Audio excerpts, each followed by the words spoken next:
अयोध्या की उस भोर की हवा में उत्सव की सुगंध थी, जैसे किसी ने केसर और चंपा को एक साथ पीसकर पूरी नगरी पर छिड़क दिया हो। सूर्य की पहली किरणें अभी सरयू के जल पर कांप ही रही थी, लेकिन अयोध्या का राजप्रासाद जाग चुका था। धमनियों में दौड़ते गर्म रक्त की तरह स्पंदित हो रहा था। हर स्तंभ को गेंदे के फूलों और आम के पत्तों से सजाया गया था। हर गलियारे में यज्ञ का पवित्र धुआं और ताजे पिसे चंदन की महक एक दूसरे में विलीन हो रहे थे। बाहर सड़कों पर नागरिक नए वस्त्र पहने, आंखों में एक पवित्र प्रतीक्षा लिए समूहों में राजमहल की ओर बढ़ रहे थे। आज उनके प्रिय राजकुमार, उनके राम, राजा बनने वाले थे। यह केवल एक राज्याभिषेक नहीं था, यह एक युग का उत्सव था। मर्यादा और न्याय के शासन का आश्वासन था। ढोल, नगाड़े और शहनाइयों के स्वर एक दिव्य संगीत रच रहे थे, जो हर अयोध्यावासी के हृदय की धड़कन से जुड़ा हुआ था। ऐसा प्रतीत होता था मानो स्वयं देवताओं ने आकाश से पुष्प वर्षा की तैयारी कर ली हो और समय अपने सबसे सुनहरे क्षण में आकर ठहर गया हो। किंतु नियति जब कोई क्रूर परिहास रचती है तो सबसे पहले संगीत को मौन करती है। वो विनाशकारी सन्नाटा एक लहर की तरह नहीं आया, बल्कि एक विषैले कोहरे की तरह धीरे धीरे प्रासाद के हर कोने में रिसने लगा। पहले शहनाइयों के स्वर लड़खड़ाए, फिर ढोल की थाप अनिश्चित हो गई, और फिर जैसे किसी अदृश्य हाथ ने एक झटके में सारे वाद्य यंत्रों के प्राण खींच लिए हों। सब कुछ थम गया। वो चुप्पी किसी शांत सरोवर जैसी नहीं थी, बल्कि तूफान से ठीक पहले के उस भयावह ठहराव जैसी थी, जब हवा भी सांस रोक लेती है। जिन गलियारों में दास दासियां रजत थालों में सुगंधित लेप और पुष्पमालाएं लेकर दौड़ रहे थे, वे अब जड़वत खड़े थे। उनके चेहरे पर उल्लास की जगह एक अकल्पनीय भय ने ले ली थी। लोगों की कानाफूसी पहले एक भिन भिनाहट में बदली और फिर वो भी मर गई।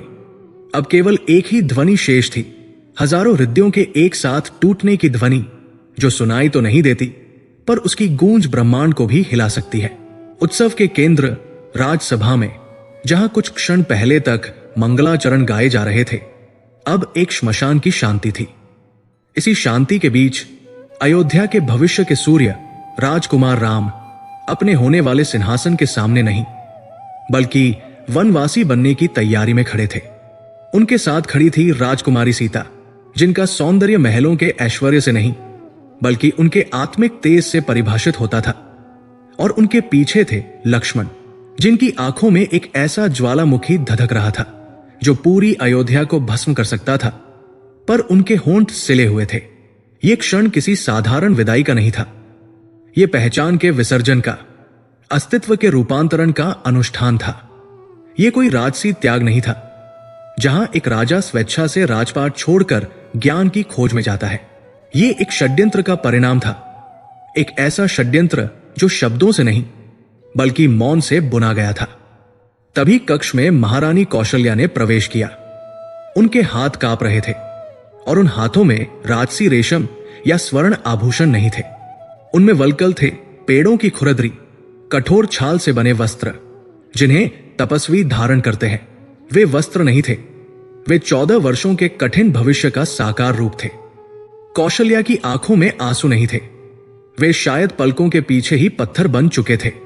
वो धीरे धीरे राम के पास पहुंची, उनके उस पुत्र के पास जिसे उन्होंने कल राजसी जवर और मुकुट के साथ देखने का सपना देखा था, और आज वो उसे अपने ही हाथों से उसकी पहचान से वंचित करने आई थी।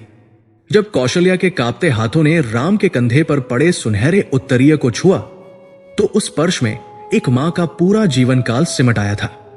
उनकी उंगलियों ने उस रेशम को महसूस किया, जिसे राज्य के सर्वश्रेष्ठ कारीगरों ने महीनों की मेहनत से बुना था, जिस पर सोने के तारों से रघुकुल का चिन्ह बना हुआ था। यह केवल एक वस्त्र नहीं था, यह एक विरासत थी, एक गौरव था, एक वचन था जो रघुकुल अपने वंशजों को देता आया था। उस उत्तरीय को हटाना केवल एक कपड़े का टुकड़ा उतारना नहीं था, यह राम के शरीर से उनके क्षत्रिय गौरव, उनके राजसी भविष्य और अयोध्या के हर नागरिक की आशा को खुरचने जैसा था। हर एक परत जो उतर रही थी, उसके साथ कौशल्या के हृदय का एक टुकड़ा भी कटकर गिर रहा था। फिर उन्होंने वलकल उठाया। वो खुरदुरा, बेजान और कांटों भरा था, जब उन्होंने उसे राम के सुकोमल शरीर पर रखना शुरू किया तो हर धागा एक मूक प्रश्न बनकर कौशल्या के मातृत्व को बींध रहा था। जिस शरीर पर उन्होंने बचपन में चंदन और केसर का लेप लगाया था, आज उसी पर यह कंटीली छाल पहनाते हुए उनके हाथ आत्मा तक छिल गए। राम शांत खड़े रहे, एक स्थिर पर्वत की भांति जिस पर आंधिया और तूफान कोई प्रभाव नहीं डालते। उनकी आंखों में न पीड़ा थी न प्रश्न, एक गहरी अथाह शांति थी, जैसे वे जानते हों कि यह वस्त्र परिवर्तन केवल बाहरी नहीं बल्कि किसी महान उद्देश्य के लिए एक आंतरिक आवश्यकता भी है। उन्होंने अपनी मां के हाथों को देखा जो उनके शरीर पर कांटों जैसे वस्त्र सजा रहे थे और हल्के से उन्हें थाम लिया। उस एक स्पर्श में राम ने अपनी मां को वो सांत्वना दे दी जो हजारों शब्द नहीं दे सकते थे। उन्होंने बिना कुछ कहे यह समझा दिया कि यह नियति है और वह इसे सहर्ष स्वीकार कर रहे हैं। कौशल्या ने अपने पुत्र को तपस्वी के वेश में देखा, वही दिव्य मुख, वही शांत आंखें, पर अब राजसी आभा की जगह एक वैरागी का तेज था। उनका हृदय एक चीत्कार करना चाहता था पर वो अपने ही गले में घुटकर रह गया। अब सीता आगे बढ़ी, जनक की पुत्री, मिथिला की राजकुमारी, जो महलों की कोमलता और प्रेम में पली बढ़ी थी, जिनकी हर इच्छा उनके सोचने से पहले पूरी हो जाती थी। उन्होंने कौशल्या के हाथों से वलकल वस्त्र ले लिए। उनकी उंगलियों में कोई कंपन नहीं था, उनकी आंखों में कोई भय या हिचकिचाहट नहीं थी। उन्होंने अपने विवाह के उन भारी कीमती वस्त्रों को देखा जो अब भी उनके शरीर पर थे और फिर उन साधारण रूखे वलकलों को देखा। एक क्षण के लिए भी उनके मन में कोई द्वंद्व नहीं जन्मा। उन्होंने स्वयं ही अपने राजसी आभूषण एक एक कर उतारने शुरू कर दिए। हर कंगन जो उतरा वो मिथिला के एक वचन की प्रतिध्वनि था। हर हार जो उतरा वो अयोध्या के एक सपने का अंत था। जब उन्होंने अंतिम पायल भी उतारकर एक ओर रख दी तो कक्ष में उस घुंघरू की खनक जैसे हमेशा के लिए खो गई। बिना किसी की सहायता के सीता ने उन तपस्विनी वस्त्रों को धारण कर लिया। जब खुरदरी छाल ने उनकी कोमल त्वचा को छुआ तो उनके चेहरे पर पीड़ा की एक भी रेखा नहीं उभरी। इसके विपरीत उनकी आंखों में एक अदम्य संकल्प की ज्योति जल रही थी। यह संकल्प क्या था? क्या यह केवल एक पतिव्रता स्त्री का अपने पति का साथ देने का हठ था, या यह किसी बड़ी पूर्वनिश्चित नियति को स्वीकार करने का साहस था? उनकी आंखों में देखकर ऐसा लगता था मानो वे राम के वनवास को एक बाधा नहीं बल्कि एक अवसर के रूप में देख रही हों। मानो वे जानती हों कि महलों की चारदीवारी उनके असली सामर्थ्य को सीमित कर रही थी और यह वनवास ही उन्हें वह भूमि देगा जहां उनकी आत्मा का वास्तविक विस्तार होगा। सीता का यह मौन स्वीकृति, उनका यह शांत संकल्प राम के वैराग्य से भी अधिक शक्तिशाली और रहस्यमयी था। उन्होंने सिद्ध कर दिया कि वे केवल राम की पत्नी नहीं, उनकी सहधर्मिणी है। हर धर्म, हर कर्म और हर पथ में उनकी बराबर की भागीदार। सबकी निगाहों से दूर एक स्तंभ के पीछे खड़े लक्ष्मण ये सब देख रहे थे। उनका शरीर क्रोध से तंग गया था। उनकी मुट्ठियां इतनी जोर से भिंची थी कि नाखून मांस में धंस गए थे। उनकी आंखों में रक्त उतर आया था। हर एक क्षण उनके लिए एक युग के बराबर था। जब उन्होंने अपनी मां समान भाभी को तपस्विनी के वस्त्रों में देखा तो उनके सब्र का बांध लगभग टूट गया। वो एक दहाड़ मारकर उस पूरी सभा से पूछना चाहते थे, किस अपराध की सजा दी जा रही है इन्हें? किस धर्म में एक भाई के वचन की कीमत दूसरे भाई के सर्वस्व छीन कर चुकाई जाती है? वो उस सिंहासन को अपनी एक ठोकर से तोड़ देना चाहते थे जिसके लिए ये पूरा प्रपंच रचा गया था। वो कैकेयी और मंथरा को उनके किए की ऐसी सजा देना चाहते थे जिसे इतिहास कभी न भुला पाए। लेकिन फिर उनकी दृष्टि राम पर पड़ी। राम शांत थे, अविचल। उनकी शांति लक्ष्मण के क्रोध पर ठंडे जल का काम कर गई। लक्ष्मण समझ गए कि यह समय क्रोध का नहीं, कर्तव्य का है। उनका क्रोध उनकी रगों में उबलता रहा पर उन्होंने उसे अपनी शक्ति बना लिया। वो आगे बढ़े और राम के चरणों में झुक गए और फिर स्वयं ही अपने राजसी वस्त्रों का त्याग करने लगे। उन्होंने किसी की आज्ञा की प्रतीक्षा नहीं की।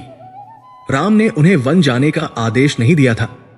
यह लक्ष्मण का अपना निर्णय था, उनका अपना धर्म था। उनका मानना था कि जहां राम है अयोध्या वही है। राम के बिना ये राजमहल, ये सिंहासन, ये नगरी सब एक सूनी गुफा के समान थे। जब उन्होंने वल्कल वस्त्र धारण किए तो ये एक भाई का अपने भाई के प्रति समर्पण नहीं था, ये एक भक्त का अपने ईश्वर के प्रति आत्मत्याग था। उनके चेहरे पर तपस्वी का वैराग्य नहीं, बल्कि एक योद्धा का संकल्प था जो अपने स्वामी की रक्षा के लिए किसी भी सीमा तक जा सकता है। अब वे तीनों एक साथ खड़े थे, राम, सीता और लक्ष्मण, एक मौन त्रिमूर्ति। उनके शरीर पर वस्त्र बदल चुके थे, पर उनकी आत्माएं एक ही संकल्प के धागे से बंधी थी। उनकी चुप्पी किसी भी चीख, किसी भी विलाप, किसी भी तर्क से ज्यादा भयावह थी। उन्होंने एक शब्द नहीं कहा, कोई आरोप नहीं लगाया, किसी से कोई प्रश्न नहीं किया, पर उनके इस मौन ने पूरे राजभवन को एक अदृश्य अपराध बोध की गिरफ्त में ले लिया था। हर दरबारी, हर मंत्री, हर सैनिक सिर झुकाए खड़ा था, जैसे वे सब इस षड्यंत्र में बराबर के भागीदार हों। यह मौन एक दर्पण बन गया था जिसमें हर कोई अपना कलंकित चेहरा देख रहा था। यह मौन ही अपने आप में एक षड्यंत्र था, एक ऐसा षड्यंत्र जिसने शब्दों के आडंबर को चीरकर सत्य को नग्न कर दिया था। जब वे तीनों ट्रांसफॉर्म होकर कक्ष से बाहर निकले तो समय जैसे रुक गया। जिन गलियारों से उन्हें कल राजा और रानी के रूप में गुजरना था, आज वे उन्हीं गलियारों से वनवासी के रूप में गुजर रहे थे।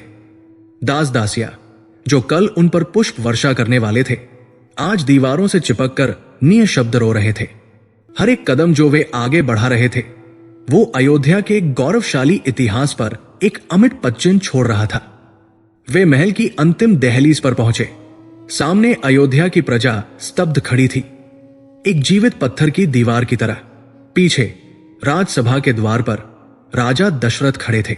उनकी आंखों की रोशनी जा चुकी थी, उनकी कमर झुक गई थी, उनका मुकुट टेढ़ा हो गया था। उन्होंने अपने कांपते हाथों को आगे बढ़ाया और एक क्षीण टूटी हुई आवाज में पुकारा, राम। उस एक शब्द में एक पिता का पूरा वात्सल्य, एक राजा की पूरी विवशता और एक मनुष्य का पूरा पश्चाताप समाहित था। वो उस अंतिम धागे को पकड़ने की कोशिश कर रहे थे जो उन्हें जीवन से जोड़े हुए था। लेकिन राम नहीं रुके, वे पीछे नहीं मुड़े। जैसे ही राम ने दहलीज के पार अपना पहला कदम रखा, पीछे से एक भारी वस्तु के गिरने की आवाज आई। राजा दशरथ अचेत होकर भूमि पर गिर पड़े थे। उनका गिरना केवल एक शरीर का गिरना नहीं था, यह रघुकुल की आन का गिरना था। एक वचन के बोझ तले एक पिता के प्राणों का टूटना था।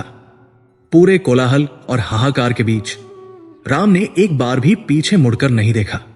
उनकी चाल में वही स्थिरता थी, उनकी आंखों में वही शांति। न मोह, न दुख, न पश्चाताप। ऐसा प्रतीत होता था जैसे वे किसी और ही लोक में चल रहे हैं, किसी अदृश्य शक्ति के आदेश का पालन कर रहे हैं, जिसका स्रोत ये राजमहल या ये अयोध्या नहीं है। उनकी आंखें भविष्य के उस धुंधले पथ पर टिकी थी जिसे केवल वही देख सकते थे। अध्याय यहां इस भयावह प्रश्न पर समाप्त होता है। क्या यह केवल एक पुत्र का अपने पिता के वचन का पालन था, एक आज्ञाकारी राजकुमार का त्याग, या ये किसी महान अलौकिक उद्देश्य के लिए रचा गया एक मौन षड्यंत्र था? एक दिव्य नाटक का पहला अंक, जिसकी पहली और सबसे महत्वपूर्ण कड़ी आज अयोध्या की दहलीज पर खून और आंसुओं से जुड़ी है। क्या राम केवल वन जा रहे थे, या वे उस महागाथा को आरंभ करने जा रहे थे जिसके लिए उन्होंने वास्तव में जन्म लिया था? इसका उत्तर किसी के पास नहीं था, शायद स्वयं राम के अलावा। रथ के पहियों ने जैसे ही महल की दहलीज को लांघकर अयोध्या की राजपथरीली सड़क को छुआ, एक ऐसी ध्वनि उत्पन्न हुई जो पत्थर पर लोहे के घर्षण से कहीं अधिक गहरी थी। यह विदाई की ध्वनि थी, एक युग के अंत का संगीत था। सुमंत, जो दशरथ के विश्वास पात्र सारथी थे, कांपते हाथों से लगाम थामे हुए थे। उनकी अनुभवी आंखें आंसुओं के कोहरे में रास्ता टटोल रही थी। रथ के भीतर राम, सीता और लक्ष्मण एक मौन चट्टान की तरह बैठे थे। उनकी स्थिरता उनके आसपास के हाहाकार के बिल्कुल विपरीत थी। वे जा रहे थे और उनके जाने के साथ अयोध्या की आत्मा भी देह छोड़ रही थी। प्रारंभ में प्रजा स्तब्ध थी। वे जो राजमहल के बाहर एक जीवित पत्थर की दीवार बनकर खड़े थे, वे रथ को आगे बढ़ता देख जड़ हो गए। उनका मस्तिष्क इस सत्य को स्वीकार नहीं कर पा रहा था कि यह सचमुच हो रहा है। उनके राम, जिन्हें कल सिंहासन पर बैठना था, आज उन्हें छोड़कर वन जा रहे थे। ये इतना अकल्पनीय, इतना अन्यायपूर्ण था कि इसने उनकी सोचने समझने की शक्ति को ही छीन लिया था। वे बस देखते रहे, खुली अविश्वासी आंखों से, जैसे कोई अपनी आंखों के सामने सूर्य को पश्चिम से उदय होते देख रहा हो। लेकिन फिर जैसे किसी बांध में पहली दरार पड़ती है, एक छोटा बच्चा अपनी मां का हाथ छुड़ाकर रथ के पीछे भागा। उसकी तुतलाती आवाज में एक ही शब्द था, लाम। वो एक अबोध पुकार थी, पर उसने जैसे पूरी अयोध्या की सोई हुई चेतना को झिंझोड़ दिया। उस बच्चे के छोटे छोटे कदमों की देखा देखी पहले एक वृद्धा अपनी लाठी टेकती हुई आगे बढ़ी, फिर एक युवा योद्धा अपनी कमर से तलवार फेंककर दौड़ा, और फिर पूरी अयोध्या दौड़ पड़ी। वो कोई साधारण भीड़ नहीं थी, वो एक ज्वार था, एक मानवीय महासागर जो अपने किनारों को तोड़कर बह निकला था।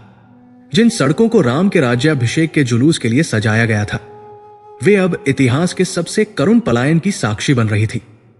व्यापारी अपनी दुकानें खुली छोड़कर भागे, विद्वान अपने ग्रंथ फेंककर, और माताएं अपने चूल्हे पर चढ़े दूध को उफनता छोड़कर। ऐसा प्रतीत हो रहा था मानो किसी ने यह घोषणा कर दी हो कि अयोध्या में अब कुछ भी शेष नहीं है। जो कुछ भी मूल्यवान था वो उस रथ पर बैठकर जा रहा है। बच्चों का रुदन, स्त्रियों का विलाप और पुरुषों की मौन चीत्कारें मिलकर एक ऐसा करुण संगीत रच रही थी जिसे सुनकर पत्थर भी पिघल जाए। वे चिल्ला रहे थे, हे राम, रुको, स्वामी, हमें छोड़कर मत जाओ, अयोध्या अनाथ हो जाएगी। पर उनकी आवाज रथ के पहियों की घरघराहट में खो रही थी। रथ अपनी गति से आगे बढ़ता रहा और प्रजा का सागर उसके पीछे पीछे। ये कोई विदाई नहीं थी, ये एक मौन विद्रोह था। ये कैकी के वरदानों के विरुद्ध, राजा दशरथ की विवशता के विरुद्ध और स्वयं उस नियति के विरुद्ध एक विद्रोह था जिसने उनके सूर्य को उनसे छीन लिया था। वे किसी को हानि नहीं पहुंचाना चाहते थे, वे बस अपने राम को रोकना चाहते थे। जैसे जैसे रथ नगर की सीमा के निकट पहुंचता गया, प्रजा का उन्माद और भी बढ़ता गया। वे समझ गए थे कि यदि ये रथ सीमा के पार निकल गया तो फिर कुछ भी शेष नहीं रहेगा। तब उन्होंने वो किया जो प्रेम और निराशा की पराकाष्ठा में ही संभव है। वे रथ के आगे आकर खड़े हो गए, पहले 1, फिर 10, फिर 100 और फिर हजारों। उन्होंने एक दूसरे के हाथ पकड़कर एक ऐसी दीवार बना ली जिसे दुनिया की कोई सेना नहीं तोड़ सकती थी। ये ईंट या पत्थर की दीवार नहीं थी, ये मांस, रक्त और अटूट निष्ठा की दीवार थी। बच्चे, बूढ़े, जवान, स्त्री पुरुष सब उस दीवार का हिस्सा थे। उनके चेहरे आंसुओं से भीगे थे, पर उनकी आंखें दृढ़ थी।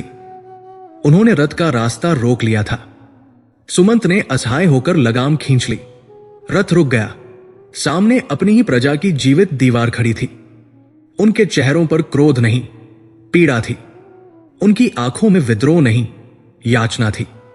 वे सब एक स्वर में बोल उठे और उनका वह स्वर आकाश में गूंज गया, जहां राम वही अयोध्या। यदि राम वन में रहेंगे तो ये नगर भी उनके साथ वन में बस जाएगा।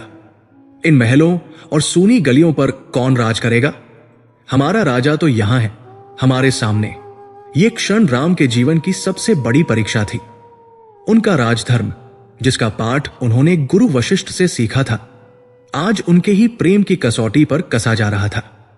क्या वे अपने एक वचन के पालन के लिए अपनी पूरी प्रजा को इस असनीय कष्ट में धकेल देंगे? एक राजा का धर्म अपनी प्रजा की रक्षा करना है, पर यहां उनकी प्रजा स्वयं ही अपनी रक्षा नहीं चाहती थी। वे तो अपने राजा के साथ नष्ट हो जाना चाहते थे। राम के लिए अपने पिता के वचन को तोड़ना अधर्म था, पर अपनी प्रजा को इस प्रकार पीड़ा में देखकर उनसे मुंह मोड़ लेना उससे भी बड़ा अधर्म था।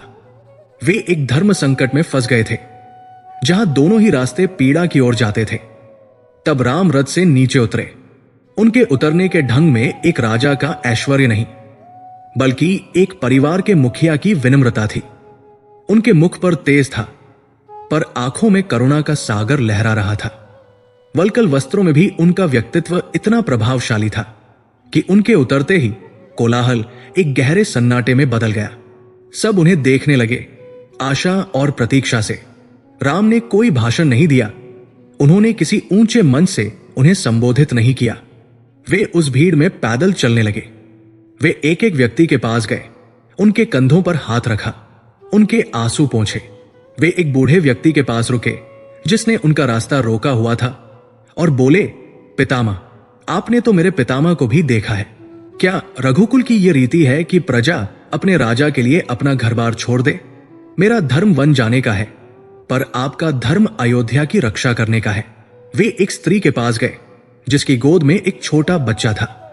उन्होंने बच्चे के सिर पर हाथ फेरा और कहा, माते, क्या तुम चाहती हो कि तुम्हारा ये पुत्र महलों के आश्रय की जगह वन के कांटों पर चलना सीखे? इसे एक अच्छा भविष्य देना तुम्हारा धर्म है, और वो भविष्य अयोध्या में है, मेरे साथ वन में नहीं। उन्होंने उन युवाओं से बात की जो क्रोध से भरे हुए थे। मेरे भाइयों, उन्होंने कहा, मैं तुम्हारी भावनाओं को समझता हूं, पर क्या शक्ति का उपयोग सदैव शस्त्रों से ही होता है? इस समय अयोध्या को तुम्हारी भुजाओं की आवश्यकता है। भरत आ रहे हैं, वे मेरे ही प्रतिरूप है। उनकी सेवा करना मेरी ही सेवा करने के समान है। राज्य को अनाथ मत छोड़ो, यही सच्चा राजधर्म है। राम की वाणी में एक अद्भुत सम्मोहन था। उसमें तर्क की शीतलता भी थी और प्रेम की ऊष्मा भी। उसमें भविष्य की आशा का प्रकाश भी था और कर्तव्य का कठोर अनुशासन भी। जो भी उन्हें सुनता वो मंत्रमुग्ध हो जाता। उनके तर्क अकाट्य थे, उनका प्रेम निश्चल था। लोग उनकी बातें सुनकर सिर हिलाते। वे जानते थे कि राम जो कह रहे हैं वही सत्य है, वही धर्म है, पर उनका हृदय मानने को तैयार नहीं था। उनका मस्तिष्क राम के तर्कों को स्वीकार कर रहा था, पर उनके पैर, जो प्रेम की जंजीरों से जमीन से जकड़े हुए थे, अपनी जगह से एक इंच भी नहीं हिले। वे रोते हुए बोले, प्रभु, आप जो कहते हैं वो सत्य है, पर यह हृदय नहीं मानता। आप हमारे प्राण हैं, और प्राण के बिना ये शरीर, अयोध्या कैसे जीवित रहेगा? हम आपको देखे बिना 14 वर्ष तक कैसे जिएंगे? हमें अपने साथ ले चलिए, हम वन में आपके लिए एक नई अयोध्या बसा लेंगे। दिन ढलने लगा। सूर्य पश्चिम में थककर डूब रहा था, जैसे वो भी इस करुण दृश्य को और अधिक नहीं देख सकता था। पर अयोध्या की दीवार टस से मस नहीं हुई। राम समझ गए कि तर्क और उपदेश यहां काम नहीं करेंगे। यह प्रेम की पराकाष्ठा थी, और इसे केवल प्रेम से ही जीता जा सकता था, या फिर छला जा सकता था। हारकर राम ने कहा, ठीक है, आज की रात हम यहीं रुकेंगे, आप सभी विश्राम करें। यह सुनकर प्रजा को एक क्षणिक आशा हुई। शायद राम का मन बदल गया है, शायद वे सुबह वापस लौट चलेंगे। उन्होंने जयकारे लगाने शुरू कर दिए। राम, सीता और लक्ष्मण को लेकर तमसा नदी के तट पर चले गए, और पूरी अयोध्या उनके पीछे पीछे वही बस गई। वो एक अद्भुत दृश्य था। एक पूरी नगरी ने अपने घरों को त्याग कर नदी के किनारे पड़ाव डाल दिया था। जहां तक नजर जाती, केवल इंसानों के सिर ही सिर दिखाई देते। उस रात तमसा के तट पर किसी घर में चूल्हा नहीं जला, किसी बच्चे ने दूध नहीं पिया, किसी ने शयन नहीं किया। सब अपने राजा के पास जमीन पर बैठे रहे, उन्हें देखते रहे और उनके साथ अपनी पहली वनरात्रि बिताते रहे। आधी रात बीत गई। धीरे धीरे दिन भर की थकान और भावनात्मक उथल पुथल के कारण लोगों की आंखें बोझिल होने लगी। एक एक करके वे वही जमीन पर सोने लगे, इस विश्वास के साथ कि जब वे सुबह उठेंगे तो उनके राम उनके पास ही होंगे। जल्द ही पूरी अयोध्या, वो पूरी जीवित दीवार गहरी नींद में सो गई। उनके थके हुए चेहरों पर एक शांत संतोष था। चारों ओर घना अंधेरा था, केवल तारों की टिमटिमाहट और नदी के बहने की धीमी ध्वनि थी। तब राम धीरे से उठे। उन्होंने अपनी सोई हुई प्रजा को देखा। हर चेहरे पर उनके लिए अगाध प्रेम और विश्वास लिखा था। यह देखकर राम का हृदय पीड़ा से भर गया। वे जानते थे कि वे जो करने जा रहे हैं वो उनके विश्वास के साथ एक छल होगा, पर उनके पास कोई और मार्ग नहीं था। यदि वे यहां रुकते तो ये पूरी प्रजा उनके साथ ही वन वन भटकती और नष्ट हो जाती। एक राजा का धर्म कुछ लोगों को बचाने के लिए कुछ को धोखा देना नहीं है, बल्कि बहुतों को बचाने के लिए स्वयं पर कठोरता का आरोप ले लेना है। उन्होंने सीता और लक्ष्मण को जगाया। उनके चेहरे पर भी वही पीड़ा और विवशता थी। फिर राम ने सुमंत को अपने पास बुलाया और एक रहस्यमयी धीमी आवाज में आदेश दिया, सुमंत, रथ तैयार करो, हमें अभी निकलना होगा। सुमंत चौंक गए, परंतु प्रभु, ये प्रजा, इसी प्रजा के लिए। सुमंत, राम ने कहा, इन्हें इसी अवस्था में छोड़कर जाना होगा। पर एक काम करो, रथ को पहले उत्तर दिशा की ओर, अयोध्या की ओर ले जाओ, ताकि जब वे सुबह उठें और पहियों के निशान देखें तो उन्हें लगे कि हम वापस लौट गए हैं। कुछ दूर जाकर रथ को घुमाना और फिर दक्षिण की ओर वन के रास्ते पर बढ़ जाना। जाओ, और कोई ध्वनि नहीं होनी चाहिए। यह एक क्रूर योजना थी, पर इसके अतिरिक्त कोई उपाय नहीं था। यह एक धोखा था जो अपनी ही प्रजा को एक बड़े संकट से बचाने के लिए रचा जा रहा था।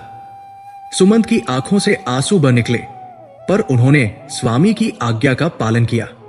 घोड़ों के खुरों पर कपड़ा लपेटा गया, रथ को सैनिकों की मदद से चुपचाप उठाया गया और कुछ दूर ले जाकर जमीन पर रखा गया। फिर वे तीनों उस रथ पर सवार हुए। जाने से पहले राम ने अंधेरे में एक बार फिर अपनी सोई हुई प्रजा को देखा। वे लोग जो उनके लिए अपना सर्वस्व त्याग कर यहां सो रहे थे, वे सुबह उठकर स्वयं को ठगा हुआ पाएंगे। वे अपने राजा को कोसेंगे, वे विलाप करेंगे। ये सोचकर राम की आंखें भी भर आई। उन्होंने मन ही मन उनसे क्षमा मांगी और फिर सुमंत को चलने का संकेत दिया।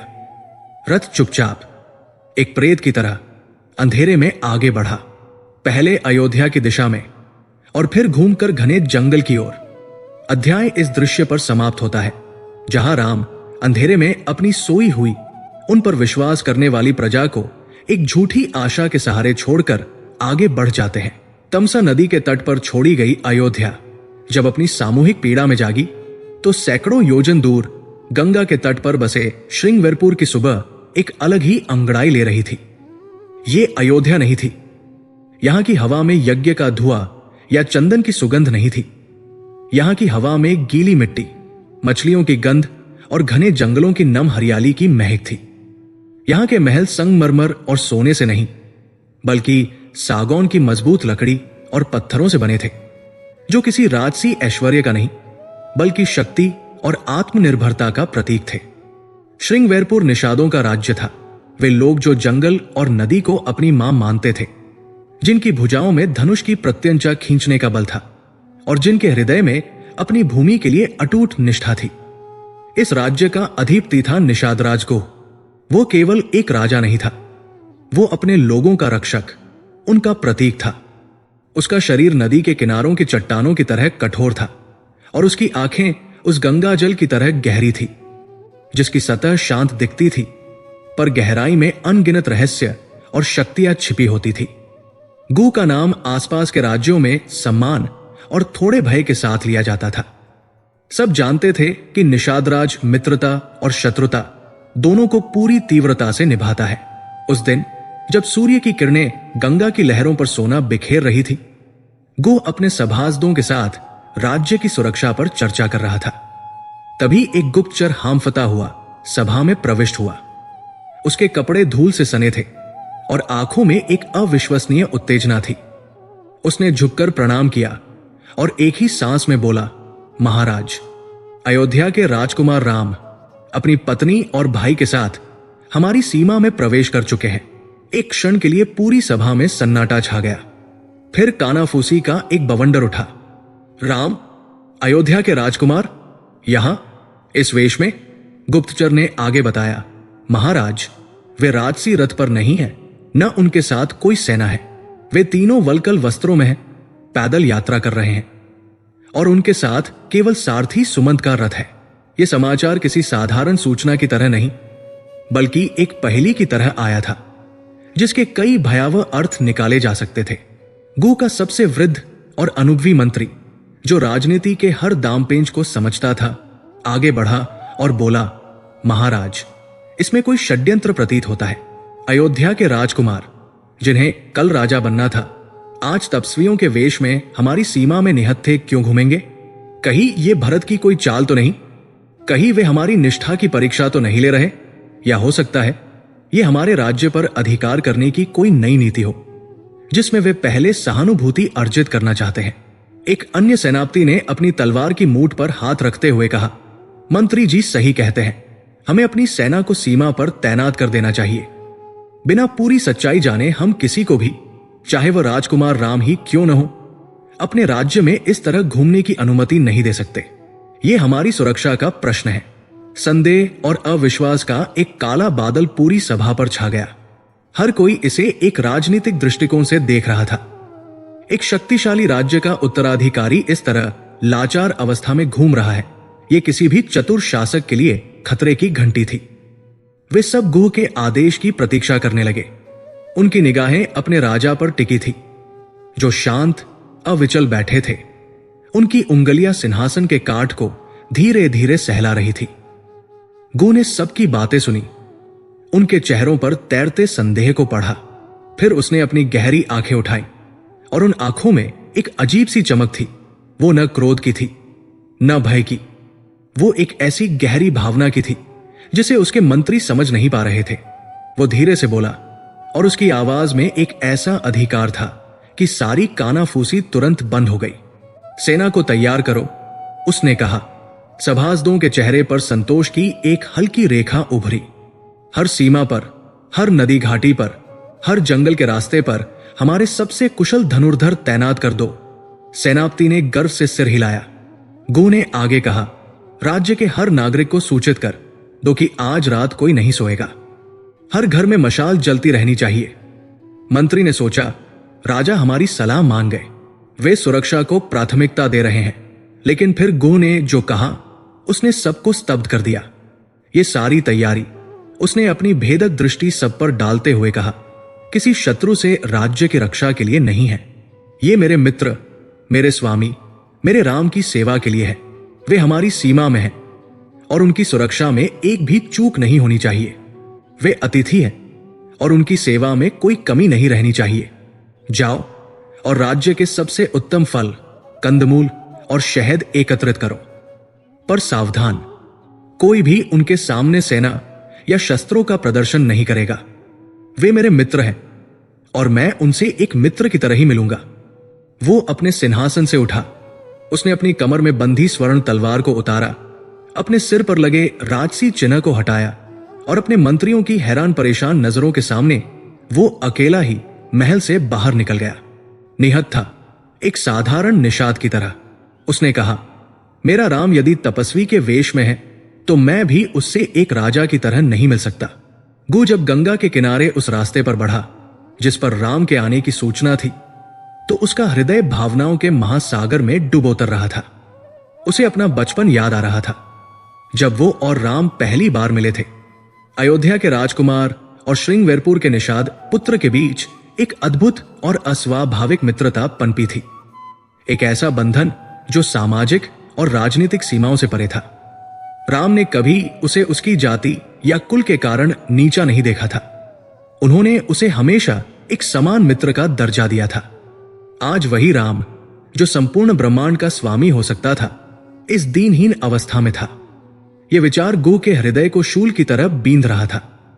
जैसे जैसे वो जंगल में गहरा उतरता गया, उसे एक पेड़ के नीचे कुछ हलचल दिखाई दी। उसने देखा, सारथी सुमंत रथ के पास चिंतित अवस्था में टहल रहे थे। पास ही में एक बड़े इंगुदी वृक्ष की छाया में एक अविश्वसनीय दृश्य था। धरती पर सूखी पत्तियों और घास का एक बिछौना था और उस पर जनक नंदिनी सीता थकी हारी सो रही थी। उनके चेहरे पर थकान थी, पर एक दिव्य शांति भी थी। पास ही में लक्ष्मण धनुष पर प्रत्यंचा चढ़ाए एक सजग प्रहरी की तरह बैठे थे। उनकी आंखों में नींद का कोई चिन्ह नहीं था, केवल एक धधकता हुआ क्रोध और पीड़ा थी। और उन दोनों के बीच धरती पर बिना किसी बिछौने के केवल अपनी एक भुजा को तकिया बनाकर अयोध्या के राजकुमार राम सो रहे थे।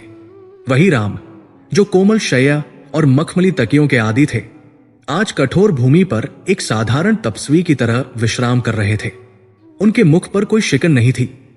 एक शांत अलौकिक तेज था, मानो वे सो नहीं रहे बल्कि किसी गहरे ध्यान में लीन हो।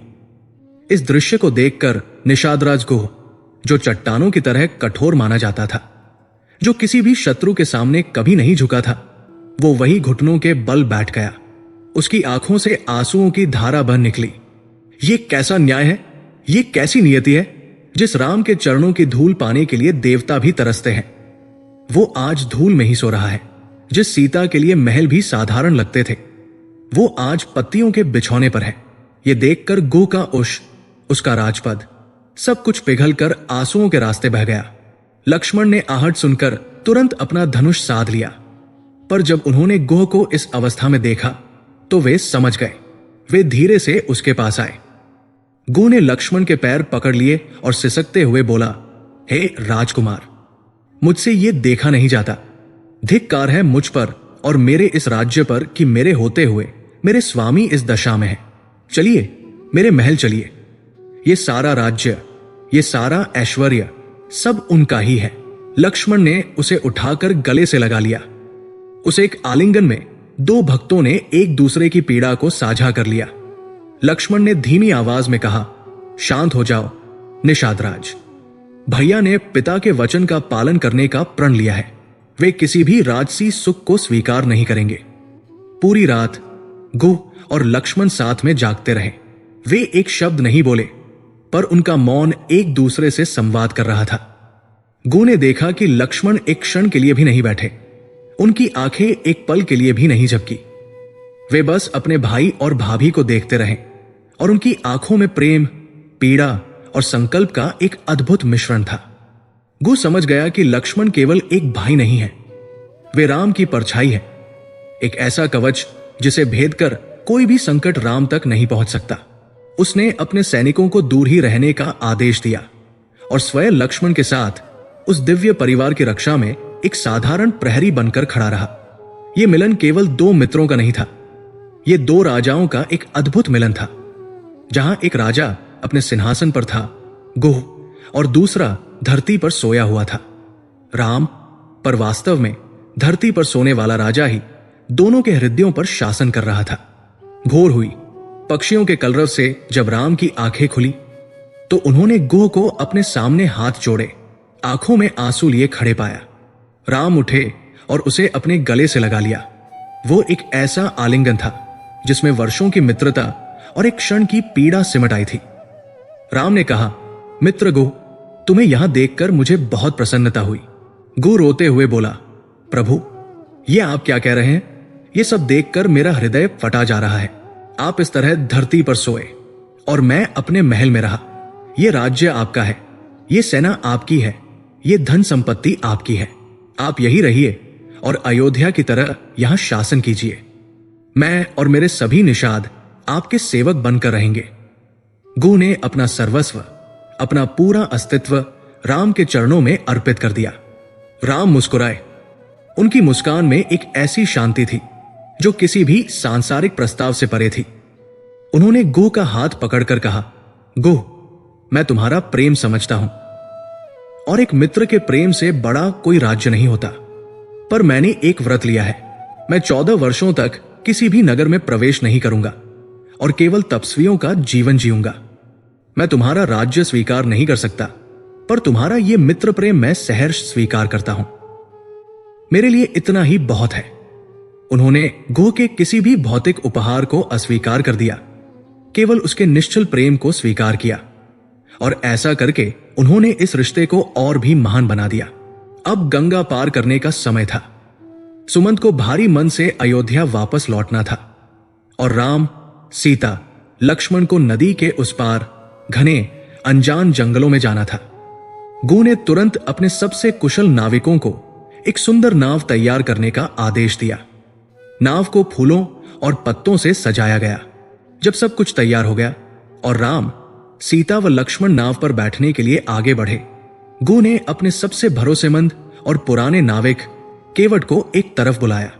वो एक ऐसा नाविक था जो गंगा की हर लहर, हर भंवर को अपनी हथेली की रेखाओं की तरह जानता था। वो गुह का विश्वास पात्र था, जो किसी भी आज्ञा का पालन बिना कोई प्रश्न किए कर सकता था।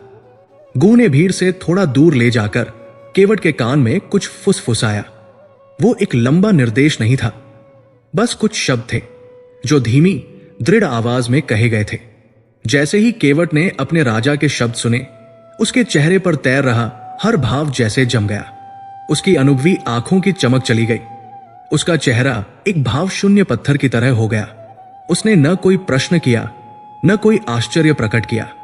उसने बस धीरे से अपना सिर झुकाया, एक ऐसी मुद्रा में जो आज्ञा के पूर्ण पालन का संकेत थी, और चुपचाप अपनी नाव की ओर बढ़ गया। अध्याय इस गहरे अनसुलझे रहस्य पर समाप्त होता है। निषादराज गु ने उस नाविक को ऐसा क्या गुप्त आदेश दिया था? उसकी योजना क्या थी? क्या यह केवल नदी को सुरक्षित रूप से पार कराने का एक सामान्य निर्देश था, या यह भविष्य के किसी बड़े अदृश्य खेल का पहला संकेत था? एक ऐसी रणनीति जिसकी भनक स्वयं राम को भी नहीं थी। गु की आंखों में तैरती रहस्यमयी चमक और केवट का भावशून्य चेहरा एक ऐसे प्रश्न को जन्म दे रहा था जिसका उत्तर गंगा की लहरों और आने वाले समय के गर्भ में छिपा था। केवट की नाव जब श्रृंगवेरपुर के घाट से चली तो ऐसा नहीं लगा कि वो केवल जल की सतह पर आगे बढ़ रही है। ऐसा लगा मानो वो समय की धारा को चीरकर एक युग से दूसरे युग में प्रवेश कर रही हो। नाव का हर एक धक्का जो पतवार पानी पर मारती थी, अतीत पर एक अंतिम प्रहार जैसा था। पीछे छूटता हुआ किनारा केवल भूमि का एक टुकड़ा नहीं था, वो अयोध्या थी, वो रघुकुल की मर्यादा थी, वो पिता का वचन था, वो राजसी वस्त्रों की स्मृति थी, वो सुमंत के आंसू थे, और वो एक पूरी सभ्यता थी जिसे राम अपने पीछे छोड़ रहे थे। गंगा को पार करना केवल एक नदी को पार करना नहीं था, ये एक दुनिया को, एक पहचान को, एक जीवन को हमेशा के लिए पीछे छोड़ना था। हवा में एक अजीब सा ठहराव था। गंगा शांत थी, उसकी लहरों में कोई उफान नहीं था, मानो वो भी इस मौन विदाई की गंभीरता को समझ रही हो। नाव के चलने से जो धीमी धीमी कलकल की ध्वनि उठ रही थी, वो किसी शोक गीत की तरह प्रतीत हो रही थी। राम नाव के अग्रभाग में बैठे थे, उनकी दृष्टि उस पार के घने अपरिचित जंगल पर टिकी थी जो एक रहस्यमयी दीवार की तरह खड़ा था। उनकी आंखों में न भविष्य की चिंता थी, न अतीत का पश्चाताप। वे एक दृष्टा की तरह उस पथ को देख रहे थे जिसे नियति ने उनके लिए चुना था। लक्ष्मण एक सतर्क प्रहरी की भांति नाव के पिछले हिस्से में बैठे थे। उनका हाथ हर क्षण अपने धनुष की प्रत्यंचा पर था और उनकी आंखें चारों दिशाओं में घूम रही थी, जैसे वे जल, वायु और आकाश में छिपे हर संभावित संकट को पहले ही भांप लेना चाहते हों। और उन दोनों के बीच में सीता बैठी थी। वे न आगे देख रही थी न पीछे, उनकी दृष्टि गंगा की बहती हुई लहरों पर टिकी थी। उनका मुखमंडल एक शांत झील की तरह था जिस पर कोई भाव नहीं था, पर उनकी आंखें भविष्य के गर्भ में झांक रही थी। वे उन लहरों में क्या देख रही थी? क्या वे आने वाले 14 वर्षों की कठिनाइयों को देख रही थी? राक्षसों का सहार, अपहरण की पीड़ा, अग्नि की परीक्षा, या वे उस अंतिम विजय को देख रही थी जो इस यात्रा के अंत में उनकी प्रतीक्षा कर रही थी? ऐसा लगता था मानो गंगा स्वयं उनसे संवाद कर रही हो, उन्हें उस महागाथा की झलकियां दिखा रही हो जिसकी वे नायिका बनने वाली थी। नाव धीरे धीरे बीच धारा में पहुंची। अब दोनों ही किनारे समान दूरी पर धुंधले दिखाई दे रहे थे। ये एक ऐसा बिंदु था जो न इधर का था न उधर का, एक ऐसा क्षण जो न अतीत का था न भविष्य का। ये वर्तमान का एक शून्य था जहां हर निर्णय का, हर संकल्प का महत्व अनंत गुना बढ़ जाता है। और इसी क्षण में सीता ने वो किया जिसने इस यात्रा की दिशा हमेशा के लिए बदल दी। उन्होंने अचानक अपनी आंखें बंद कर ली। उनके होंठ हिले नहीं, पर उनके भीतर एक महासागर का मंथन चल रहा था। उन्होंने अपने दोनों हाथ जोड़े और मन ही मन उस बहती हुई जलधारा की अधिष्ठात्री देवी मां गंगा से प्रार्थना की। यह किसी असहाय स्त्री की याचना नहीं थी जो अपनी सुरक्षा के लिए देवताओं से गुहार लगा रही हो। यह एक रानी का संकल्प था, एक शक्ति का आह्वान था। यह एक सामान्य प्रार्थना नहीं थी, यह एक सौदा था, एक वचन था, एक प्रतिज्ञा थी। उनके मौन शब्दों ने गंगा की लहरों में एक अदृश्य स्पंदन पैदा कर दिया। हे मां गंगे, हे सुरसरी, तुम देवों और असुरों दोनों की साक्षी रही हो। तुम सत्य और धर्म के हर पथ को अपने जल से पवित्र करती हो। आज मैं, जनक की पुत्री और अयोध्या की वधू, तुम्हारे इस पवित्र प्रवाह के मध्य में एक संकल्प लेती हूं। यदि मैं अपने पति रघुकुल शिरोमणि राम और अपने देवर वीर लक्ष्मण के साथ पिता के वचन को पूरा करने के लिए लिए गए इस 14 वर्षों के वनवास को सफलतापूर्वक और बिना किसी विघ्न के पूरा कर सकी। यदि हम तीनों अपने धर्म का पालन करते हुए सकुशल अयोध्या लौट सके तो हे मां, मैं तुम्हारी विधि विधान से पूजा करूंगी। मैं ब्राह्मणों को सहस्त्रों गायें और वस्त्र दान दूंगी। मैं तुम्हारे तट पर विशाल भंडारे का आयोजन करूंगी और मैं तुम्हारी पूजा वैसे ही करूंगी जैसे देवगण तुम्हारी करते हैं। ये मेरा वचन है। उनकी इस मौन प्रार्थना के हर शब्द में एक दृढ़ अटूट संकल्प की शक्ति थी। इस एक क्षण में वनवास उनके लिए केवल पति के वचन का पालन करने की एक मजबूरी नहीं रहा, यह उनका अपना अनुष्ठान बन गया था, उनकी अपनी तपस्या, उनका अपना यज्ञ। अब तक वे राम के व्रत में उनकी सहगामिनी थी, पर अब उन्होंने इस व्रत को अपना बना लिया था। उन्होंने नियति को चुनौती नहीं दी थी, पर उन्होंने नियति के साथ अपनी भूमिका को पुनः परिभाषित कर दिया था। वे अब केवल एक निरीह पात्र नहीं थी, बल्कि इस नाटक की एक सक्रिय सूत्रधार बन गई थी। राम ने अपनी आंखें नहीं खोली, पर वे सब कुछ समझ गए। वे सीता के हृदय में उठ रहे संकल्प के तूफान को महसूस कर सकते थे। वे जानते थे कि यह प्रार्थना इस यात्रा का एक महत्वपूर्ण मोड़ है। यह सीता का स्वयं को इस महायज्ञ में समर्पित करने का अनुष्ठान था। एक हल्की रहस्यमयी मुस्कान उनके होठों पर आकर विलीन हो गई, मानो उन्होंने भविष्य के एक और पन्ने को पढ़ लिया हो। लक्ष्मण ने सीता के जुड़े हुए हाथों और उनके चेहरे पर आई अलौकिक दृढ़ता को देखा। उन्होंने प्रार्थना के शब्द नहीं सुने, पर उन्होंने उस संकल्प की ऊर्जा को महसूस किया। वे समझ गए कि भाभी अब केवल एक कोमल राजकुमारी नहीं है, वे एक ऐसी शक्ति बन चुकी है जो इस वनवास के हर कांटे को अपने संकल्प से फूल बना सकती है। किसी ने कुछ नहीं कहा। नाव में वही मौन छाया रहा, पर अब वो मौन पहले से कहीं अधिक गहरा, अधिक अर्थपूर्ण और अधिक शक्तिशाली हो गया था। नाविक केवट चुपचाप अपनी पतवार चलाता रहा। उसकी पीठ तीनों की ओर थी, पर वह भी उस बदले हुए वातावरण को महसूस कर रहा था। निषादराज गू का रहस्यमयी आदेश उसके मस्तिष्क में गूंज रहा था। वो बस अपनी नाव को उस पार ले जाने का एक साधन नहीं था, वो एक गुप्त मिशन पर था।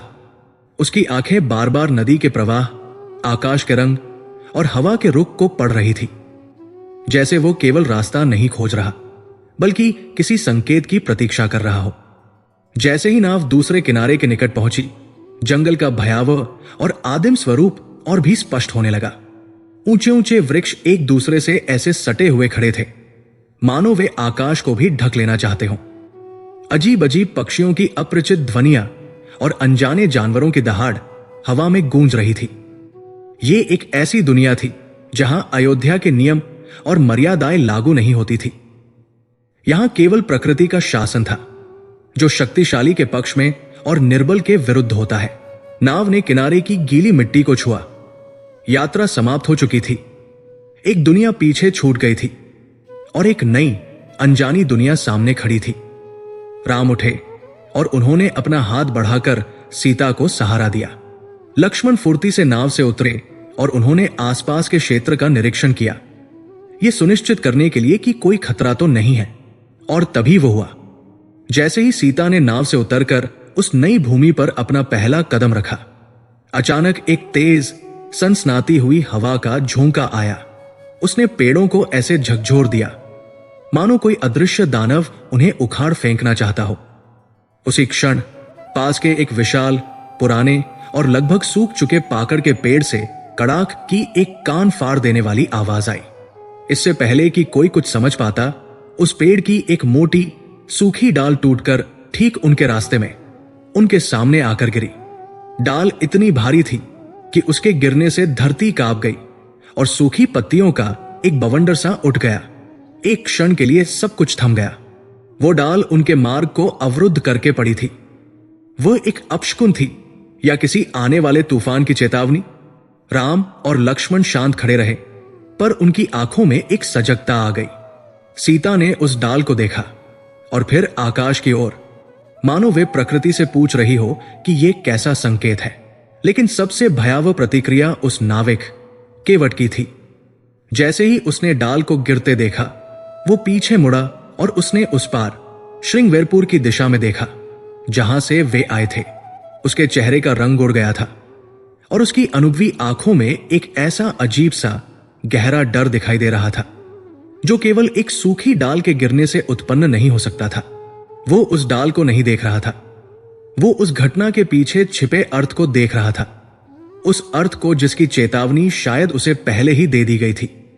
निषाद राज गुह के फुसफुसाए हुए शब्द उसके कानों में पिघले हुए शीशे की तरह गूंज रहे थे।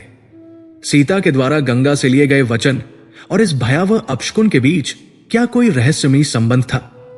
क्या प्रकृति उन्हें भविष्य के किसी भयानक सत्य के लिए कोई संकेत दे रही थी? और केवट की आंखों में तैरता हुआ वो डर किस रहस्य की ओर इशारा कर रहा था? क्या उसे पता था कि ये डाल क्यों गिरी है?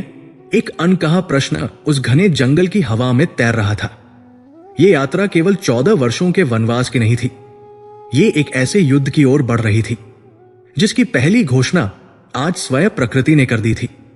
गिरी हुई सूखी डाल केवल एक मार्ग का अवरोध नहीं थी, वो एक सीमा रेखा थी। जैसे ही राम ने उसे उठाकर एक ओर किया और तीनों ने उस रेखा को पार किया, वे सचमुच एक दूसरे संसार में प्रविष्ट हो गए। गंगा के उस पार की भूमि अयोध्या या श्रृंगवेरपुर की स्मृतियों से बिल्कुल अलग थी। यहां की हवा में वो अपनापन नहीं था, यहां की मिट्टी ने रघुकुल के चरणों को पहले कभी नहीं छुआ था। ये एक आदिम, अनछुई और रहस्यमयी दुनिया थी जिसका अपना विधान था, अपने नियम थे और अपने देवता थे। जंगल घना था, इतना घना कि सूर्य की किरणें भी धरती तक पहुंचने के लिए संघर्ष कर रही थी।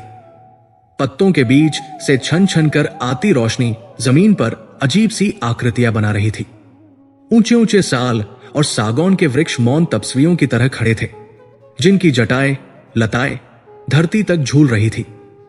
हर पग पर एक नई अपरिचित गंध आती थी, कहीं किसी अनजाने फूल की तीव्र सुगंध, तो कहीं किसी जानवर के सड़ते हुए शरीर की तीखी दुर्गंध। हवा में रहस्यमयी आवाजों का एक अंतहीन संगीत था, झिंगुरों की एकरस झंकार, किसी दूर के झरने की धीमी गड़गड़ाहट और पत्तों की सरसराहट में छिपे अनगिनत छोटे बड़े जीवों की उपस्थिति का एहसास। ये वनवास की असली शुरुआत थी, उनका पहला कदम उस 14 वर्षीय यात्रा पर, जिसका हर मोड़ एक परीक्षा थी।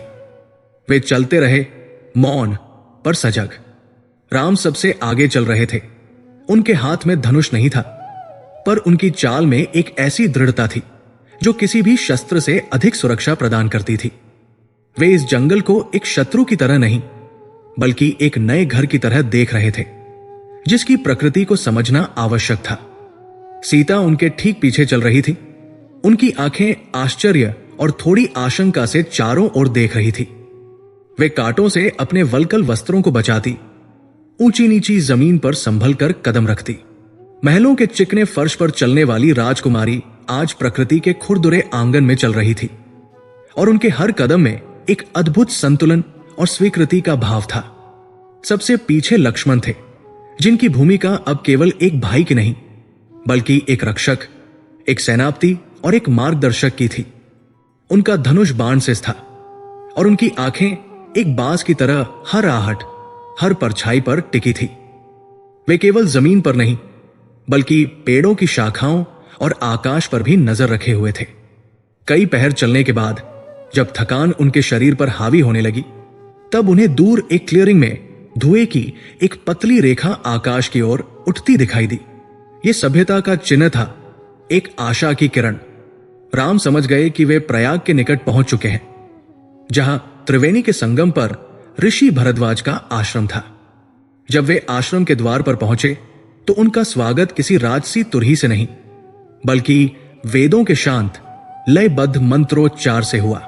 ऋषि भरद्वाज, जो अपनी तपस्या के तेज से सूर्य की भांति देदीप्यमान थे, उन्हें देखकर ही सब कुछ समझ गए।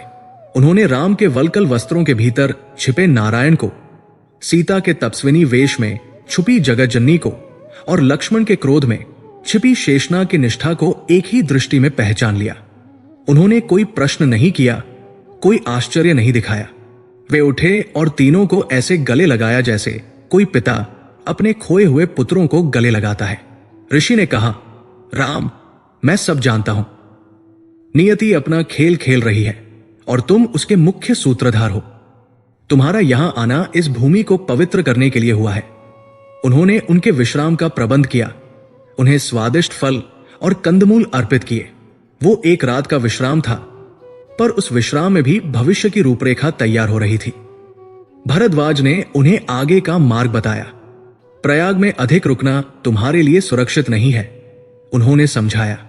अयोध्या की प्रजा और भरत की सेना तुम्हें खोजते हुए यहां तक अवश्य आएगी।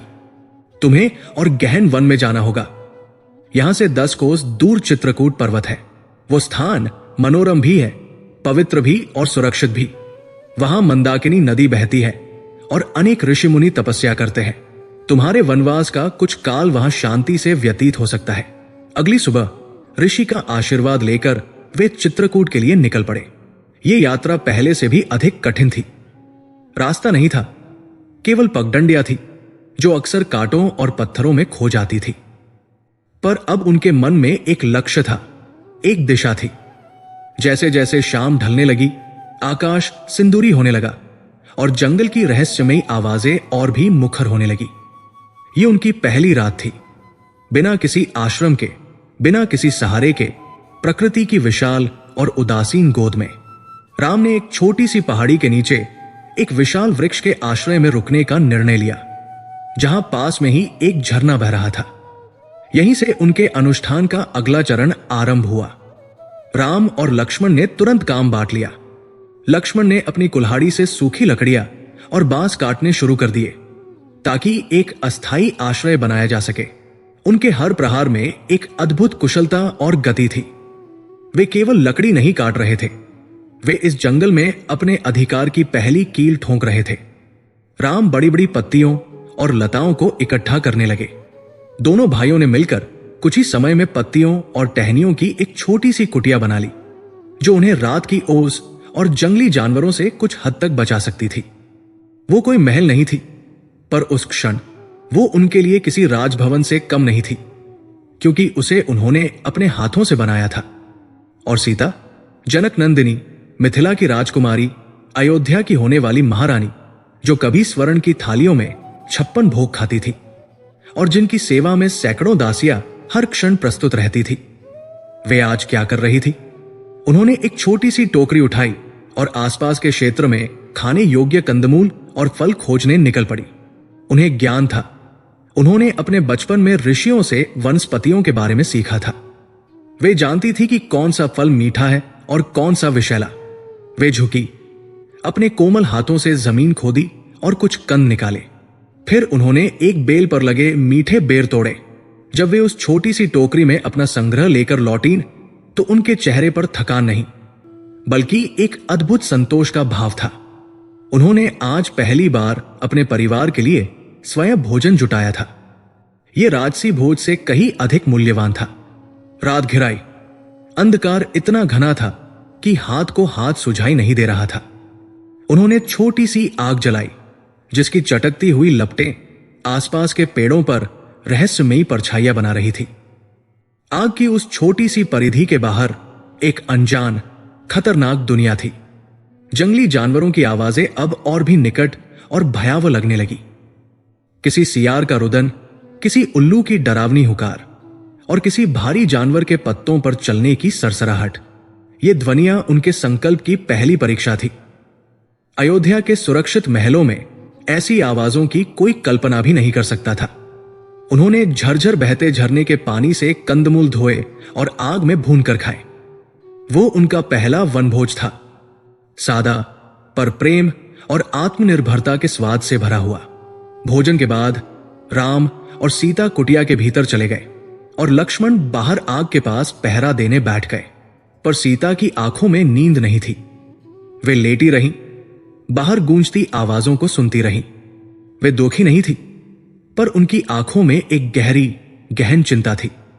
एक ऐसा प्रश्न जो हर उस व्यक्ति के मन में उठता है जो अपनी सुरक्षित दुनिया छोड़कर अज्ञात में कदम रखता है। वे उठीं और बाहर राम के पास आकर बैठ गई, जो अभी जागे हुए थे और शांत भाव से आग की लपटों को देख रहे थे। सीता ने धीरे से पूछा। उनकी आवाज रात की शांति में एक फुसफुसाहट की तरह थी। स्वामी, क्या हम सही कर रहे हैं? यह प्रश्न राम के निर्णय पर संदेह नहीं था। ये स्वयं की नियति पर एक गहरा चिंतन था। क्या ये त्याग, ये कष्ट वास्तव में किसी महान उद्देश्य के लिए है, या ये केवल एक भूल है? राम ने सीता का हाथ अपने हाथ में ले लिया। उनका स्पर्श शांत और आश्वस्त करने वाला था। उन्होंने सीता की आंखों में झांका और केवल इतना कहा, विदेही, जो हो रहा है वो होना ही है। नियति हमसे यही चाहती है। उनके इन सरल शब्दों में कोई तर्क नहीं था, कोई दर्शन नहीं था, केवल एक गहरी अटक उन्हीं को घूर रही थी। लक्ष्मण ने अपने जीवन में हजारों जानवरों की आंखें देखी थी, पर ये आंखें वैसी नहीं थी। वे न तो किसी बाघ की थी, न किसी भेड़िए की। उनमें किसी जानवर की पाशविकता या भूख नहीं थी, और वे किसी इंसान की भी नहीं थी, क्योंकि कोई भी इंसान इस तरह अंधेरे में अदृश्य नहीं रह सकता। उन आंखों में एक अजीब सी अलौकिक बुद्धि थी, एक ठहराव था, जैसे वे केवल देख नहीं रही, बल्कि उन्हें पढ़ रही हों, उनके संकल्प को तौल रही हों। वे बस अंधेरे में चमक रही थी, शांत, अविचल। एक क्षण के लिए लक्ष्मण का शरीर जम गया। फिर जैसे ही उन्होंने अपना धनुष उठाने के लिए हाथ बढ़ाया, वे दोनों चमकदार बिंदु झपके और गायब हो गए, वैसे ही जैसे वे प्रकट हुए थे, बिना किसी आहट के, बिना कोई निशान छोड़े। लक्ष्मण उछलकर खड़े हो गए। उन्होंने अपना धनुष उठा लिया, उस पर बाण चढ़ा लिया। उनका दिल जोर जोर से धड़क रहा था। यह भय नहीं था, यह एक अज्ञात शत्रु का सामना करने की उत्तेजना थी। उन्होंने चारों ओर देखा, पर वहां कुछ भी नहीं था। जंगल फिर से अपनी सामान्य ध्वनियों से गूंजने लगा था। ये रहस्यमयी आंखें किसकी थी? क्या यह कोई दैवीय शक्ति थी जो उनकी परीक्षा ले रही थी, ये देखने के लिए कि वे अपने कर्तव्य पथ पर कितने सजग हैं, या ये किसी आसुरी शक्ति की पहली दस्तक थी? लंका के किसी मायावी राक्षस का पहला सर्वेक्षण था, जो ये देखने आया था कि उसका भविष्य का शत्रु कितना शक्तिशाली है। लक्ष्मण नहीं जानते थे, पर वे इतना समझ गए थे कि ये जंगल केवल जानवरों और पेड़ों का समूह नहीं है। यहां अदृश्य शक्तियां भी निवास करती है, और उनका युद्ध केवल बाहरी संकटों से नहीं, बल्कि इन अज्ञात रहस्यमयी शक्तियों से भी होने वाला था। वन का पहला सूर्योदय अयोध्या के सूर्योदय जैसा नहीं था। अयोध्या में सूर्य की पहली किरणें सोने के कलशों से टकराकर, राजसी पताकाओं को चूमकर और संगमरमर के झरोखों से छनकर आती थी। वे एक साम्राज्य के वैभव और व्यवस्था की घोषणा करती थी। यहां जंगल में सूर्योदय एक आदिम, अनियंत्रित और शक्तिशाली घटना थी। सूर्य की किरणें घने पत्तों के जाल को भेदने के लिए युद्ध करती थी, और जब वे धरती पर पहुंचती थी तो वे किसी शासक की तरह नहीं, बल्कि एक विजेता की तरह आती थी, जो अंधकार पर अपनी विजय की घोषणा कर रहा हो। उस पहली सुबह जब नारंगी प्रकाश ने उनकी छोटी सी पर्णकुटी को छुआ, तो राम, सीता और लक्ष्मण जागे नहीं, बल्कि एक नए जीवन में उनका पुनर्जन्म हुआ। पिछली रात की रहस्यमयी घटना, वे दो अलौकिक आंखें, ने उनके भीतर सब कुछ बदल दिया था। वो केवल एक चेतावनी नहीं थी, वो एक दीक्षा थी। उसने उन्हें यह सिखा दिया था कि यह जंगल केवल पेड़ों और जानवरों का घर नहीं है, यह शक्तियों का अखाड़ा है, जहां हर परछाई के पीछे एक रहस्य और हर चुप्पी के पीछे एक अर्थ छिपा हो सकता है। वे अब अधिक सतर्क हो गए थे, पर उनके मन में भय नहीं था। भय तब होता है जब आप अज्ञात से अपरिचित हो। अब वे समझ चुके थे कि अज्ञात ही उनका नया घर है, और सतर्कता ही जीवित रहने का एकमात्र नियम। राम अब केवल एक निर्वासित राजकुमार नहीं थे। अयोध्या में उनका कर्तव्य अपनी प्रजा की रक्षा करना था, पर वो कर्तव्य राजसी नियमों, मंत्रियों की सलाह और सेना की शक्ति से बंधा हुआ था। यहां उनका राज्य केवल 2 लोगों का था, और वे ही उसके एकमात्र रक्षक थे। उनकी आंखों में अब पिता के वचन को निभाने की पीड़ा नहीं, बल्कि अपने परिवार को सुरक्षित रखने का दृढ़ संकल्प था। जब वे सुबह झरने से पानी लेने गए, तो उन्होंने केवल पानी नहीं भरा, उन्होंने उस पानी की शुद्धता को परखा, आसपास की जमीन पर जानवरों के पैरों के निशानों को पढ़ा, और हवा में तैरती हर गंध का विश्लेषण किया। वे एक राजा से एक वनवासी में रूपांतरित हो चुके थे, जिसकी इंद्रियां ही उसका सबसे बड़ा शस्त्र थी। लक्ष्मण केवल एक भाई नहीं रह गए थे। अयोध्या में उनका क्रोध एक प्रतिक्रिया थी, अन्याय के विरुद्ध एक विस्फोट। यहां उनका क्रोध एक शांत, केंद्रित ऊर्जा में बदल गया था। वे अब एक योद्धा थे, एक प्रहरी जो हर क्षण युद्ध के लिए तैयार था। पिछली रात की घटना ने उनके भीतर के सैनिक को पूरी तरह से जागृत कर दिया था। अब वे केवल सामने के खतरे को नहीं देखते थे, वे संभावित खतरों की कल्पना करते थे।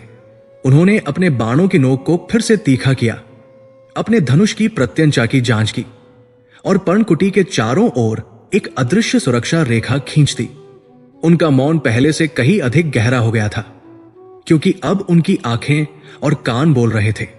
और सीता अब केवल एक पत्नी नहीं थी, वे इस यात्रा की धुरी बन चुकी थी।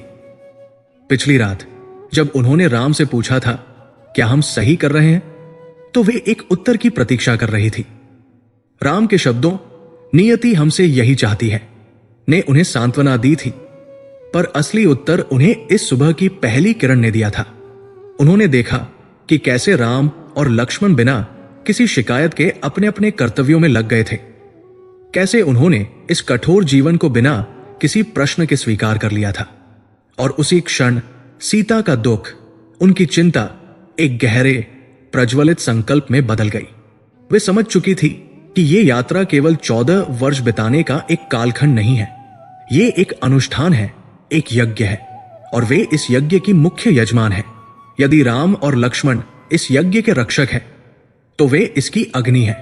यदि ये अग्नि बुझ गई, यदि उनका संकल्प टूट गया, तो ये पूरी तपस्या व्यर्थ हो जाएगी। वे उठीं और उन्होंने अपनी छोटी सी टोकरी फिर से उठा ली। पर आज जब वे कंदमूल खोजने निकली, तो उनकी चाल में कोई झिझक नहीं थी। वे जंगल की बेटी की तरह चल रही थी, जो अपनी मां की गोद से परिचित हो। उन्होंने न केवल भोजन खोजा, बल्कि उन्होंने उन औषधीय जड़ी बूटियों को भी पहचाना जो भविष्य में काम आ सकती थी। उन्होंने उन लताओं को देखा जो रस्सी बनाने के लिए पर्याप्त मजबूत थी। उनका दुख अब पिघलकर एक शक्ति बन चुका था, एक ऐसी आंतरिक शक्ति जो किसी भी बाहरी संकट से बड़ी थी। ऋषि भरद्वाज के बताए मार्ग पर वे चित्रकूट की ओर बढ़ते रहे। यह रास्ता आसान नहीं था। कभी उन्हें घुटनों तक गहरी कीचड़ से भरी नदी पार करनी पड़ती, तो कभी नुकीले धारदार पत्थरों से भरे पहाड़ों पर चढ़ना पड़ता।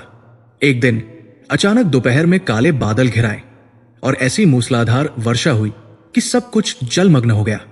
उन्हें एक गुफा में शरण लेनी पड़ी, भूखे और ठंड से कांपते हुए। पर उनके मन में अब कोई संदेह नहीं था, कोई प्रश्न नहीं था। हर चुनौती उन्हें तोड़ने की बजाय और भी मजबूत बना रही थी, उनके रिश्ते को और भी गहरा कर रही थी। वे अब अयोध्या के राजकुमार और राजकुमारी नहीं थे, वे वनवासी बन चुके थे। उन्होंने महलों के आरामदायक नियमों को त्याग कर प्रकृति के कठोर पर सच्चे नियमों को स्वीकार कर लिया था, और वे आने वाले हर संघर्ष के लिए तन, मन और आत्मा से तैयार थे। कई दिनों की कठिन यात्रा के बाद जब चित्रकूट पर्वत की नीली मनोरम श्रृंखलाएं उन्हें दूर से दिखाई देने लगी, तो उनके थके हुए चेहरों पर एक मुस्कान आ गई। यहां की हवा में एक अजीब सी शांति थी, एक आध्यात्मिक सुगंध थी।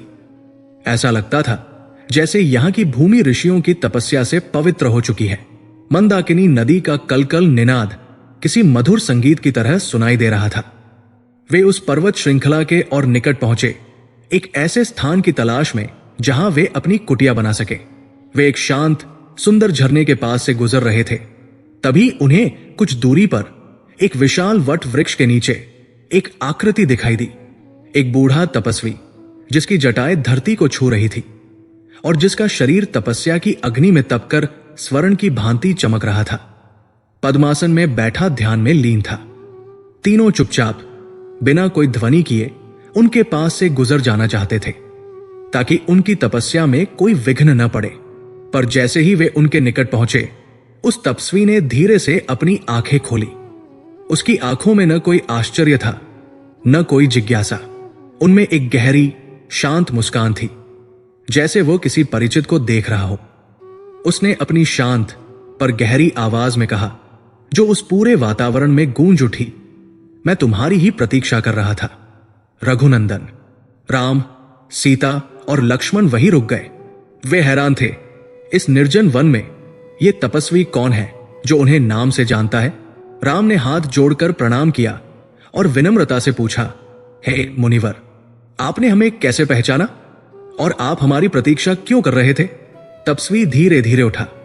उसके चेहरे पर अनगिनत झुर्रियां थी, पर उसकी आंखों में युगों की युवावस्था और ज्ञान का तेज था। वो मुस्कुराया, एक ऐसी रहस्यमयी मुस्कान जिसमें स्नेह भी था और एक चेतावनी भी। समय की धारा में कुछ भी अप्रत्याशित नहीं होता। राम, उसने कहा, तुम्हारा आना वैसे ही निश्चित था जैसे सूर्य का उदय होना। प्रयाग में तुम्हारा विश्राम आवश्यक था, पर यहां से तुम्हारी असली यात्रा शुरू होती है। लक्ष्मण ने अपने भाई की ओर देखा। उनकी आंखों में एक प्रश्न था, यह तपस्वी कौन है जो इतने अधिकार से बोल रहा है? तपस्वी ने अपनी भेदक दृष्टि तीनों पर डाली और फिर राम की आंखों में देखते हुए कहा, याद रखना पुत्र, इस वन में जो जैसा दिखता है वैसा है नहीं। यहां मित्र शत्रु हो सकते हैं और शत्रु मित्र। तुम्हारी सबसे बड़ी लड़ाई इन जंगलों में विचरने वाले राक्षसों से नहीं होगी। उसने एक क्षण का विराम लिया और फिर वे शब्द कहे जिन्होंने आने वाले युग की पटकथा लिख दी। तुम्हारी सबसे बड़ी लड़ाई भ्रम से होगी। यह संवाद उस शांत वातावरण में एक वज्रपात की तरह गिरा। भ्रम, इसका क्या अर्थ था? राम का मुखमंडल शांत रहा, पर उनके भीतर विचारों का एक महासागर उमड़ पड़ा। सीता ने राम का हाथ कसकर पकड़ लिया, मानो वे इस रहस्यमयी शब्द के भार को महसूस कर रही हों। लक्ष्मण का हाथ अनायास ही अपने धनुष पर चला गया। कहानी उस एक संवाद पर, उस एक शब्द पर आकर रुक जाती है, जो दर्शकों को एक विशाल अनसुलझे रहस्य और आने वाले महासंघर्ष के बीचों बीच छोड़ देता है। यह तपस्वी कौन था? क्या वो स्वयं काल था जो भविष्य की सूचना देने आया था, या कोई दिव्य शक्ति जो उन्हें आगाह कर रही थी? उस भ्रम की लड़ाई का क्या मतलब था? क्या इसका अर्थ मायावी शक्तियों से था, या मन के भीतर बैठे संदेह और मोह से? और वन का वो कौन सा गहरा रहस्य था जो अब राम, सीता और लक्ष्मण की प्रतीक्षा कर रहा था? एक ऐसा रहस्य जहां मित्र और शत्रु के मुखौटे आपस में बदल सकते थे। तपस्वी के शब्द भविष्य की एक भयावह गूंज थे। वे शूरपणखा के प्रेम के भ्रम की ओर इशारा कर रहे थे।